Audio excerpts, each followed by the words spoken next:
First question is, following recent revisions to the Student Code of Conduct, no students have been charged with conduct violations stemming from protests on campus, but many still face judicial consequences.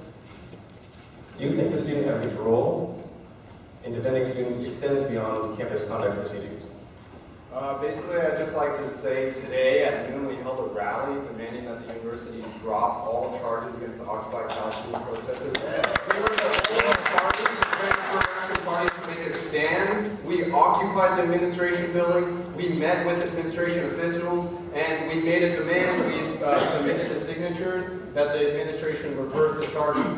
So 3,000 student signatures that the Defend Affirmative Action Party gathered to demand that they drop the charges. We need someone in the student advocacy office that is going to mobilize the students, that is going to take direct mass action to stand behind the students. We don't need officials meeting behind closed doors with the administration saying, shaking hands and saying, okay, we'll cut a deal. We need our student representatives to stand with the students and really represent them. So that's like what I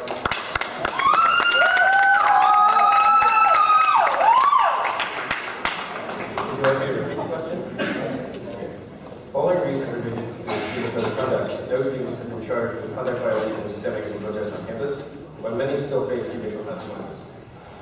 Do you think the student advocate's role in defending students extends beyond campus conduct proceedings?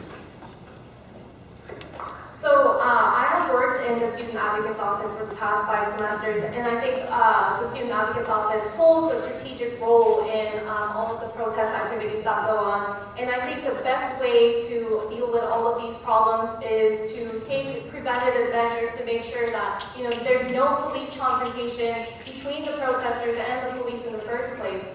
It's unfortunate that there are judicial consequences that are being faced by the protesters. And that is those are the charges that are brought on by the district attorney's office. So the student advocate's office role should be to educate the students on their rights and make sure that the conduct process, as it stands with the revisions in place, if they are held liable under the Student Code of Conduct, then I would say the student advocate's office should take a role in defending those students.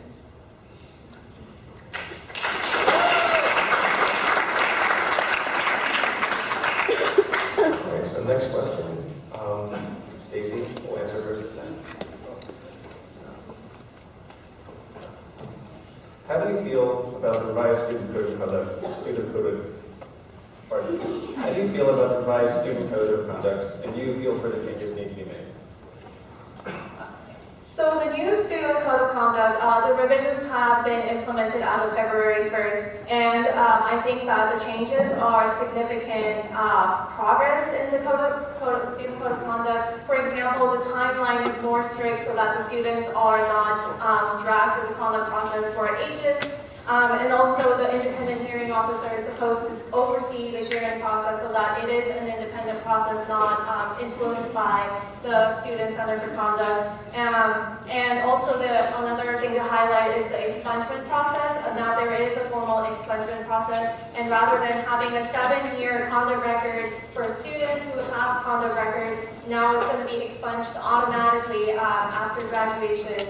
So I think the code revisions have been significant in changing the way it affects students. So another example to cite is that minor alcohol and other violations are not going to go through the conduct hearing process. You're just going to get a non-reportable. So it reduces the load on the conduct system. And I would like to add that while these changes are significant, the code itself is kind of an unreadable document. It has a lot of language that makes it really difficult to understand. So I see the Student Advocate's Office stepping in and educating the students on what the code actually means and help students out.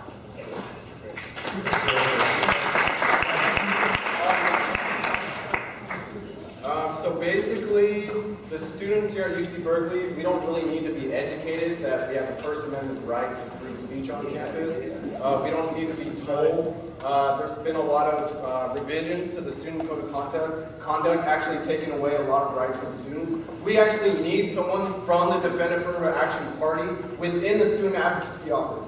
So students of color, students that face racism in class, students that face discrimination, our party principles were against homophobia, sexism. We already acknowledge that this exists on this campus. So we need someone from the Defend Affirmative Action Party in the Student Advocacy Office to make it an approachable, safe environment for students that face discrimination, sexism, homophobia, from professors, from faculty member on campus. So what we're all about is creating a safe environment, really standing behind the students, making revisions to the Student Code of Conduct, allowing lawyers to actually have us speak on behalf of their client. A lot of these rights have been taken away from the students, where the lawyer can't even speak on behalf of their client. So we've seen a lot of rights be taken away from students within the Student Code of Conduct during the last couple of years, and the person within that's held that office, that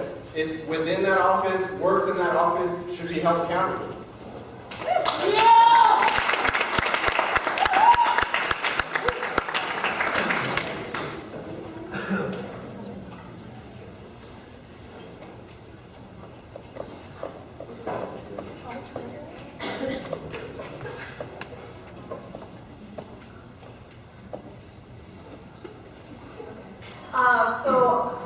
I really greatly appreciate your activism and all of the things that you stand for. So fight against federal sexism, homophobia, transphobia, racism, and so on. And I can go on forever about that.